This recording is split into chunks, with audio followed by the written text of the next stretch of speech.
नमस्कार दोस्तों, मैं रमन शर्मा।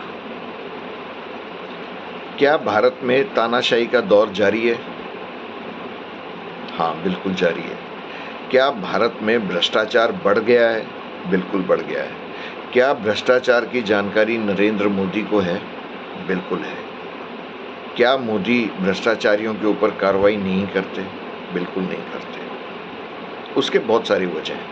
उनको चुनाव जीतना है, उनको देश नहीं जीतना। चुनाव जीतने के लिए भारत में धर्म का विभाजन, जाति की लड़ाई और वर्ण पे प्रहार,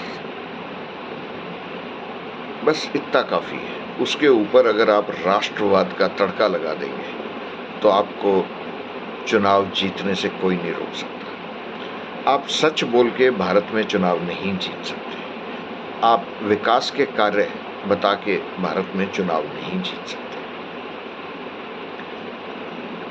राजीव गांधी साहब ने जितना विकास किया था देश के अंदर, उसकी वजह से भारत में आज नरेंद्र मोदी प्रधानमंत्री बनके ऐशो आराम का जीवन जी रहे हैं। मोदी ने कोई मेहनत नहीं की। मोदी सिर्फ चुनाव प्रचार में मेहनत करते हैं, वैसे कोई मेहनत नहीं करते। स्वर्गीय श्री नरसिम्हा राव साहब ने और स्वर्गीय श्री डॉक्टर मनमोहन सिंह साहब ने जो आर्थिक पहल की, जो भारत को विकास और उन्नति दी, नरेंद्र मोदी सपने में नहीं सोच सकता।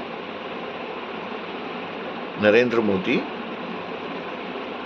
AB+ वाला फार्मूला दे सकता है, नाले से गैस निकाल सकता है, बरसात में रडार से जहाज को छुपा सकता है। जुमले जितने मर्जी बुलवा लो, वो बोल देगा, कोई दिक्कत नहीं है। झूठे वायदे जितने भी कराने करा लीजिए। आज भी आप सार्वजनिक शौचालय की हालत देखिए, आपको जानकारी हो जाएगी मोदी ने क्या व्यवस्था करके दी है। भारत के अंदर सरकारें इन दिनों बाबू चला रहे हैं और बाबू खुद भ्रष्ट हैं, खूब भ्रष्ट हैं और खूब भ्रष्टाचार कर रहे हैं और मोदी उनको रोक नहीं रहे, टोक भी नहीं रहे। उसका नुकसान किसको हो रहा है? आम जनता को, आपको और मेरे को। हमारे टैक्स के पैसे भ्रष्टाचार की नाली में बह रहे हैं और हम देख के भी कुछ नहीं कर सकते, क्योंकि अदालत केस सुनना ही नहीं चाहती। ऐसे मुकदमे जिसके अंदर बड़े बाबू हों, उससे न्यायाधीश महोदय डरते हैं, क्योंकि या तो उनकी ट्रांसफ़र कर देंगे और अगर जज साहब ने कोई भ्रष्टाचार किया तो उनके ऊपर कार्रवाई हो जाएगी।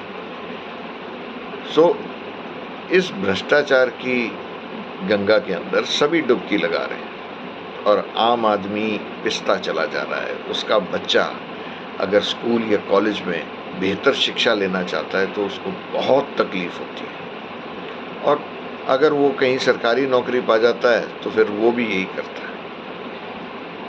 जो आवाज़ उठा रहे हैं, जो भ्रष्टाचार का विरोध कर रहे हैं, उनको थोड़ी बहुत दिक्कत तो होती है, ज़्यादा भी होती होगी। और मोदी विरोध पे आपको भक्ति इतनी धमकियां दे देते हैं, इतनी प्रताड़ना कर देते हैं कि आपको उसके आगे जाने की ज़रूरत नहीं। इसलिए लोकतंत्र वापस चाहिए और जनता को लेना चाहिए। चुनाव ईमानदारी से, निष्पक्षता के साथ होने चाहिए, इसकी मांग कीजिए ताकि आने वाली पीढ़ियां सुख का जीवन भारत में व्यतीत कर सकें। नमस्कार, धन्यवाद।